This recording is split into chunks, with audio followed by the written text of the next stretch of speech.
I never thought I'd be the kind of man sitting here, telling strangers on the internet about how my marriage fell apart.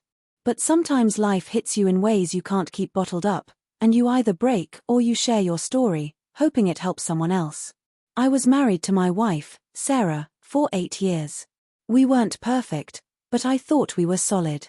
We built a life together, shared dreams, a home, even plans for kids down the line. I worked long hours at my job, not because I loved it, but because I wanted to give us security, the kind of life we both used to talk about late at night. But lately, I felt her pulling away. You know those subtle signs? The way she'd turn her phone face down when I walked in, or how she started working late even though she never used to. At first, I convinced myself it was stress. Maybe I wasn't giving her enough attention. So I tried harder, date nights, small surprises, listening more. But the more effort I put in, the colder she became. Then one night, the truth came out in the ugliest way possible. We were sitting in the living room. I had cooked dinner for us, something I rarely did because I'm not exactly a chef. I was excited to spend the evening together. She barely touched her food. Her eyes stayed glued to her phone, and every time a message came in, she smirked. Finally, I asked gently, "Sarah, is there something going on? You've been distant for weeks. If I'm doing something wrong, tell me. Please." She put her phone down, leaned back, and with this smug little grin said, "You wouldn't understand. You're not like him." I asked, "Like who?" And she said it, without hesitation, without shame. "My ex. He's more man than you'll ever be." That sentence, it cut deeper than anything I'd ever heard in my life. My chest literally hurt, like my heart was physically cracking. All the years of loyalty, of trying to be the best husband I could, reduced to a cruel comparison. I just sat there in silence. She must have mistaken my shock for weakness, because she leaned forward and added, "Maybe if you were half the man he is, I wouldn't have to look elsewhere." That was it. Something inside me snapped, not in anger, but in clarity. For so long, I had been begging for scraps of affection, trying to prove I was enough. But in that moment, I realized I didn't have to prove anything. I stood up, walked upstairs, and pulled out a suitcase. Calmly, I packed her things, clothes, shoes, the little keepsakes she had scattered around the house. I carried it down, set it in front of her, and said one word, "Leave." Her smirk vanished instantly. She blinked at me like she didn't believe what she just heard.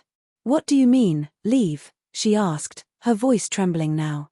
I said, "You made your choice the moment you compared me to another man.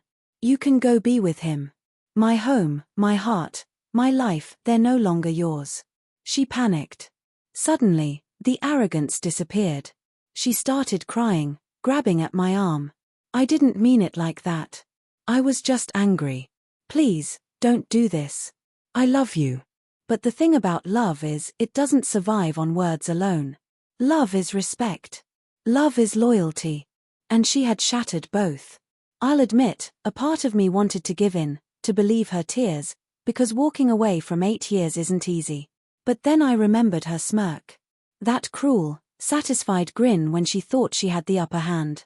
And I knew those tears weren't about love. They were about losing her safety net. I opened the front door and pointed to it. She begged one last time, sobbing, "Please, I'll change, I'll be better." But I told her, "The man you say is better, go find out if he'll stand by you. Because I won't anymore." And with that, she left. The silence afterward was deafening. I sat in that living room, staring at the empty chair where she used to sit, and the reality hit me. The woman I thought was my forever had been gone long before that night. It's been months since then. Divorce papers are signed. And no, it hasn't been easy. Some nights I still feel the sting of her words. But you know what? I've also found peace. Because I realized something important. Sometimes the most painful endings are the beginnings of freedom. I stopped begging for someone to see my worth. I started seeing it myself. So if you're listening to this, and you're in a relationship where you're constantly made to feel small, unwanted, or less than, please hear me. You are enough.